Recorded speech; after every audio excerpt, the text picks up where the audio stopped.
ये राम के नाम पे नकली भक्त लोग हैं और बिहार के माननीय मुख्यमंत्री पलटू राम, सुशासन कुमार, माननीय नीतीश कुमार के राज में ये सब कुछ संभव है क्योंकि वो अपना जनाधार खो चुके हैं। मुसलमान और गरीब तबके के लोग, चाहे वो हिंदू हो, मुसलमान हो, सिख हो, ईसाई हो, जिनका ये लोग शोषण करते रहे हैं, जिनको चूतिया बना करके वोट लेते रहे हैं।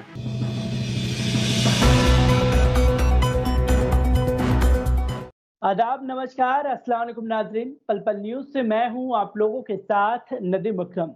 जैसे जैसे लॉकडाउन की चरम सीमाएं खत्म हो रही हैं, पांचवें चरण में हम जा चुके हैं। पांचवें चरण में 2,30,000 के आसपास कोरोना मरीजों की संख्या पहुंच चुकी है। 40,000 लोग ठीक होकर के अपने घर गए हैं, तो वहीं 10,000 से ज्यादा लोग इस महामारी के बीच में दुनिया छोड़ चुके हैं। सरकार को काम करना चाहिए था कि किस तरीके से जो संख्या बढ़ रही है उसे रोका जाए और कैसे ज्यादा से ज्यादा जिंदगियों को बचाया जा सके। पर इस महामारी के बीच में भी नफरत कहीं से रुकने का नाम नहीं ले रही है और ये नफरत बिहार चुनाव को देखते हुए अपने पैर और तेजी से पसार रही है। इन्हीं सब मुद्दों पर बात करने के लिए हमारे साथ बनारस वाले चाचा जी, जो सोशल मीडिया पर काफी वायरल रहते हैं, वो हमारे साथ मौजूद हैं। मैं आपसे जानना चाहूंगा जयप्रकाश चतुर्वेदी जी कि बिहार से एक इजराइल नाम का लड़का जो था वो अपना मोबाइल चार्ज करने दूसरे गांव गया था। वहां नफरत इस कदर थी कि जय श्री राम नहीं कहने पर उसका गला काट दिया। क्या ये संदेश अगर इस समय पे राम जी होते तो क्या ये लोग इसी तरीके से उपद्रव मचाते? दरअसल ये राम के नाम पे नकली भक्त लोग हैं और बिहार के माननीय मुख्यमंत्री पलटू राम, सुशासन कुमार, माननीय नीतीश कुमार के राज में ये सब कुछ संभव है क्योंकि वो अपना जनाधार खो चुके हैं। मुसलमान और गरीब तबके के लोग, चाहे वो हिंदू हो, मुसलमान हो, सिख हो, ईसाई हो, जिनका ये लोग शोषण करते रहे हैं, जिनको चूतिया बना करके वोट लेते रहे हैं, क्योंकि ये बीजेपी के साथ आ गए हैं और बीजेपी के ही रागल पा रहे हैं। ना इनको प्रवासी मजदूरों की चिंता है जो बाहर से आए हैं भूखे नंगे होकर के, और ना ही वहां की बिहार की जनता जनार्दन की चिंता है। ये जो मामलिन सिंह पूर्वी चंपारण में हुई है, पथरा गांव है, कौन सा गांव है, वह उस गांव में हुई है, वहां का प्रशासन माननीय नीतीश कुमार जी के इशारे पर मौन है।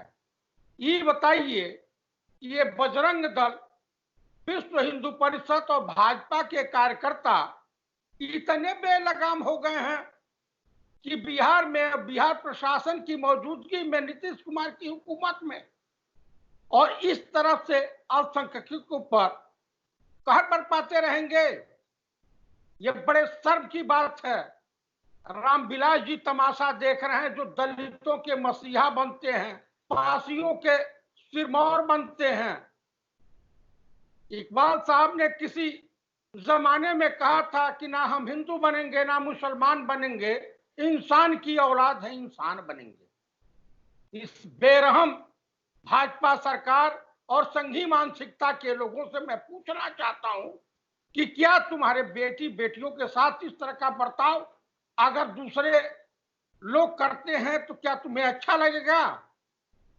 आज के डेट में श्रीमती मेनका गांधी और श्रीमती स्मृति ईरानी जी इस पर बयान देने में कतरा रही हैं। यहां इनके मुंह में जो है सांप सूंघ गया है या इनकी नानी मर गई है। नीतीश कुमार जैसा निकृष्ट व्यक्ति बिहार के लिए अभिशाप है। वहां कई कांग्रेसी नेताओं के मुख से मुझे सुनने को मिला कि नीतीश के पेट में दांत है। दुनिया के मुंह में दांत होता है, उसके पेट में दांत है। इतना जालिम आदमी। इसके वहां से सराटर हाउस से लड़कियां सप्लाई हो रही हैं, इसके मंत्रियों के इशारे पर, तभी भी मौन रहा। वैसे रहेगा ही क्यों नहीं।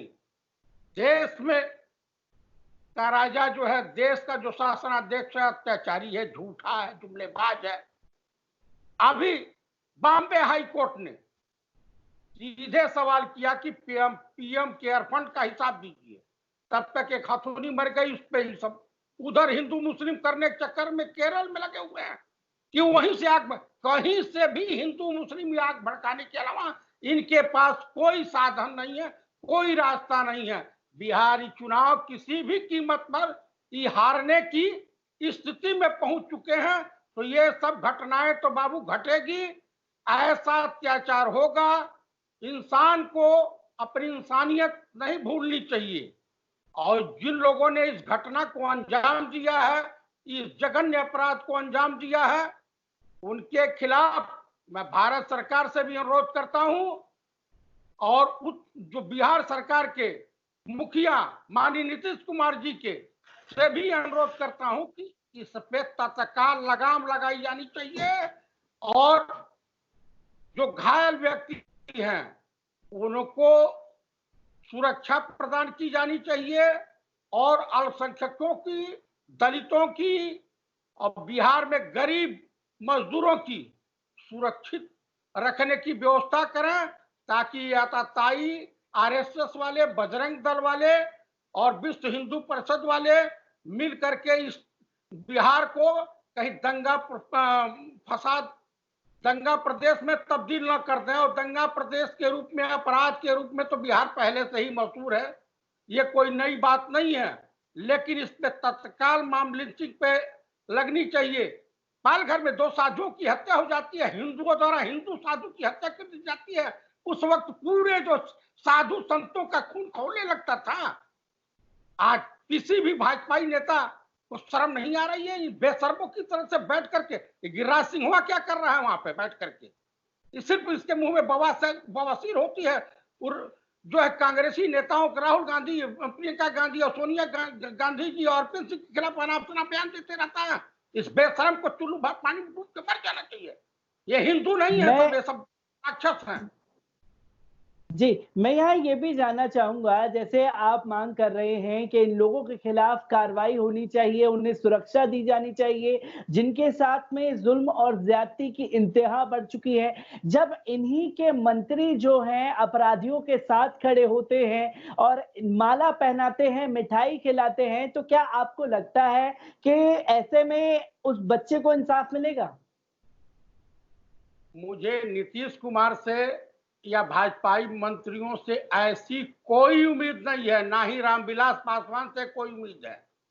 और इस देश की जनता ने, मैं उस अल्पसंख्यक लड़के को गुनहगार नहीं साबित करता हूं, मैं इस देश की तमाम गरीब किसान, गरीब मजदूरों, गरीब बेरोजगार नौजवानों को गुनहगार साबित करता हूं कि कभी किसी जमाने में नारा लगता था हर हर महादेव, हर हर गंगे। उस नारे को तब्दील करके एक भ्रष्टाचारी के खिलाफ नारा लगा हर हर मोदी, घर घर मोदी। तो उसका भैया प्रायश्चित तो भोगना पड़ेगा ना। गेहूं के साथ घून भी पीसा जाता है। तो अविलंब बिहार के डीजीपी महोदय गुप्तेश्वर पांडे जी हैं, कम से कम वो अच्छे अफसर हैं, ब्राह्मण आदमी हैं, उनको संज्ञान लेना चाहिए। पहले तो वहां के थानाध्यक्ष और सर्किल इंस्पेक्टर को तत्काल प्रभाव से सस्पेंड करके जेल भेज देना चाहिए कि तुमने अभी तक मुजरिमों की गिरफ्तारी क्यों नहीं की। इस पे लाख लपेट करके सरकार की वाहवाही। अब सरकारी कर्मचारी जो हैं वो जो है सरकार की चमचागिरी करने में लगे हुए, उनको मलाईदार पोस्टिंग चाहिए। अभी एक हरियाणा में घटना घटी है, एक क्या बोलते हैं मंडी परिषद के भाजपा नेता सचिव को, वो कौन सी फोगाट है, वो टिक टाक गर्ल, उसने सैंडल और चप्पलों से पीटा है। ये बताइए, जिस देश का वित्त राज्य मंत्री कहता हो कि देश को गद्दारों को गोली मारो सालों को, जिस देश में कपिल मिश्रा जैसा व्यभिचारी नेता बयान देता हो, दिल्ली को दंगे की आग में झोंक देता हो, उस बीजेपी से आप उम्मीद बिल्कुल मत कीजिए और नीतीश कुमार से भी उम्मीद मत कीजिए। अब जनता जनार्दन को अपनी सुरक्षा स्वयं करनी पड़ेगी और जिस तरह से अमेरिका में हुआ है उस तरह से रोड पर उतरना पड़ेगा इन व्यभिचारियों के खिलाफ, तभी कल्याण हो सकता है और देश गुलामी की तरफ बढ़ रहा है। ये सब जो है बॉर्डरों पे भौकाल रखे हुए हैं, सिर्फ इनके पास जो है और कोई रास्ता किया दिया तो कुछ ऐसा नहीं करे। नाचने आवे आंगन टेढ़ा, जुमलेबाजी, बकैती, झूठ, झटाई। राहुल बजाज जी ने कहा कि देश की अर्थव्यवस्था एकदम खोखली हो गई है, देश दिवालिया हो चुका है, सिर्फ औपचारिक घोषणाएं बाकी रह गई हैं। वो भी पगलाए हुए हैं नीतीश कुमार जी। वहां किसानों की, गरीब मजदूरों की कोरोना काल में इस तरह से उन लोगों की मदद करनी चाहिए, तो एक दूसरी तरह की मामले, बलात्कार, गरीबों की झोपड़ी जला दी जा रही है। बिहार में अपराध इस वक्त बेतहाशा बढ़ा है, चाहे वो हिंदू हो, मुस्लिम हो, सिख हो, ईसाई हो, सभी गरीब तबके के लोग प्रताड़ित किए जा रहे हैं, पीड़ित किए जा रहे हैं, ताकि इनको डरा धमका करके वोट लेकर के दोबारा सरकार बना लें और ऐसा ही जंगल राज चलता रहे। जहां जहां भाजपा की सरकार है वहां जंगल राज है। अपराध प्रदेशों में भाजपा की जहां सरकार है वो अपराध प्रदेशों के रूप में तब्दील हो चुका है, अपराध प्रदेश के नाम से जाना जा रहा है। चाहे बिहार हो, उत्तर प्रदेश हो, मध्य प्रदेश हो या हरियाणा हो, देख लीजिए सरकारी कर्मचारी भी पीटे जा रहे हैं।